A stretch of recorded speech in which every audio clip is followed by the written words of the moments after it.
புதுச்சேரியில் வாக்குச்சாவடிகளுக்கு வாக்குப்பதிவு இயந்திரங்களை அனுப்பும் பணி தொடங்கியிருக்கிறது. இது குறித்த விரிவான தகவல்களை செய்தியாளர் ரகுமானிடம் கேட்கலாம். ரகுமான், புதுச்சேரியில மொத்தம் எத்தனை வாக்குச்சாவடிகள் இருக்கு? அந்த வாக்குச்சாவடிகளுக்கு வாக்கு எண்ணும் இயந்திரங்கள் அனுப்பும் பணி தொடங்கியிருக்கிறதா கூறப்படுகிறது. விவரங்கள் என்ன?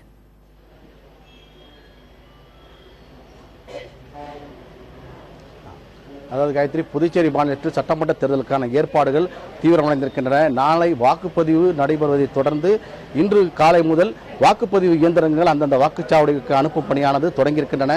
புதுச்சேரி மாநிலத்தை பொறுத்தவரை 30 சட்டமன்ற தொகுதிகள் இருக்கின்றன. இதில் 930 வாக்குச்சாவடிகள் அமைக்கப்பட்டிருக்கின்றன.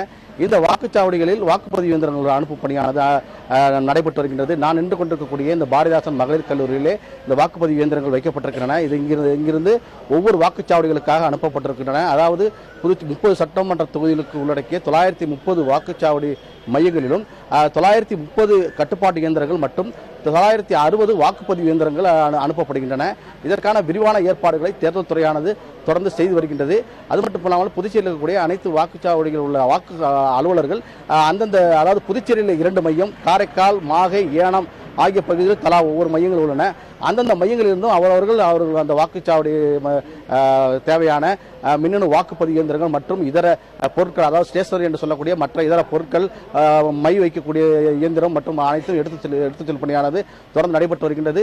புதுச்சேரி மாநிலத்தை பொறுத்தவரை மொத்தம் 148 வாக்குச்சாவடிகள் பதட்டம் நிறைந்தவையாக கண்டறியப்பட்டிருக்கின்றன. அந்த பகுதியில் கூடுதல் ராணுவ படையானது அங்கு குவிக்கப்பட்டு பாதுகாப்பு ஏற்பாடுகள் தீவிரப்படுத்திருக்கின்றன. புதுச்சேரியை பொறுத்தவரை 344 வேட்பாளர்கள் களத்தில் இருக்கின்றார்கள். இவர்களில் 96 பேர் சுயேட்சைகள் இருக்கின்றார்கள். புதுச்சேரியை பொறுத்தவரை 6 முனை போட்டியே தற்போது நிலை வருகின்றது. இந்த நிலையிலே இந்த தேர்தலை முறையாகவும் அமைதியாகவும் நடத்துவதற்கான அனைத்து ஏற்பாடுகளையும் புதுச்சேரி மாநில தேர்தல் துறையானது செய்து வருகின்றது. அது மட்டுமல்லாமல் அதாவது தற்போது புதுச்சேரியிலே இன்று காலை முதல் சாரல் மழையானது தொடங்கியிருக்கின்றன. மேலும் நாளை மழை அதிகமாக இருக்கும் என்றும் வானிலை ஆராய்ச்சி மையம் கூறியிருக்கின்றார்கள்.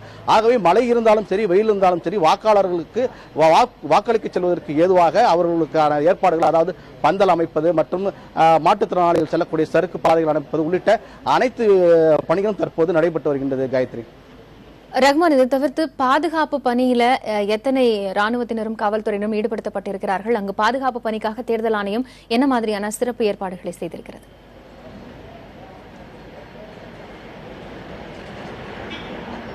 கண்டிப்பாக காயத்ரி, அதாவது புதுச்சேரியை பொறுத்தவரைக்கும் இந்த பாதுகாப்பு பணியில் 25 கம்பெனி துணை ராணுவ படையினர்கள் புதுச்சேரிக்கு வந்திருக்கின்றார்கள். உள்ளூர் போலீசார் 2000 பேர் இந்த பாதுகாப்பு பணியில் ஈடுபடுத்தப்பட்டிருக்கின்றார்கள். புதுச்சேரியில், அதாவது புதுச்சேரி மற்றும் காரைக்கால் பகுதியிலே 144 தடை உத்தரவானது இந்த தேர்தலை ஒட்டி இப்போது இந்த முறைதான் முதல் முறையாக பிறப்பிக்கப்பட்டிருக்கின்றன. இதனால் பாதுகாப்பு அதிகமாக பலப்படுத்தப்பட்டிருக்கின்றன. இன்று இரவு முதல் நாளை இரவு வரை அனைத்து திரையரங்குகளும் காட்சிகள் ரத்து செய்யப்பட வேண்டும் என உத்தரவிடப்பட்டிருக்கின்றன. தொடர்ந்து பதட்டம் நிறைந்தவையாக கண்டறிக்கப்பட்ட வாக்குச்சாவடிகள் மற்றும் பல்வேறு இடங்கள் இருக்கின்றன. அந்த பகுதிகளில் தற்போது கூடுதலான போலீசார் அங்கு குவிக்கப்பட்டிருக்கின்றார்கள். துணை ராணுவ படையினரும் அங்கு இந்த பாதுகாப்பு பணியில் ஈடுபட்டிருக்கின்றார்கள். இது மட்டுமல்லாமல் அதாவது வாக்காளர்களுக்கு பணம் பட்டுவாடா செய்தல், பரிசு பொருட்கள் கொடுத்தல் உள்ளிட்டவைகளும், மேலும் புதுச்சேரியிலிருந்து தமிழக பகுதிகளுக்கு மது கொண்டு செல்வது, அங்கிருந்து கடத்தப்படுவது உள்ளிட்டவைகள் கண்காணிப்பதற்காகவும் கூடுதலான போலீசார் அந்த பகுதியில் நிறுத்தப்பட்டிருக்கிறார்கள். புதுச்சேரியை பொறுத்தவரை முழுவதுமாக போலீசார் மற்றும் துணை ராணுவ படையினுடைய முழு கட்டுப்பாட்டு வளையத்தில் இந்த பாதுகாப்பு நடைபெற்று வருகின்றது. காயத்ரி, நிச்சயமாக ரஹ்மான், புதுச்சேரியில் தேர்தலை ஒட்டி வாக்குச்சாவடிகளுக்கு வாக்குப்பதிவு இயந்திரங்கள் அனுப்பும் பணி தொடங்கி இருக்கிறது. இது குறித்து உங்களுடைய தகவல்களுக்கு நன்றி.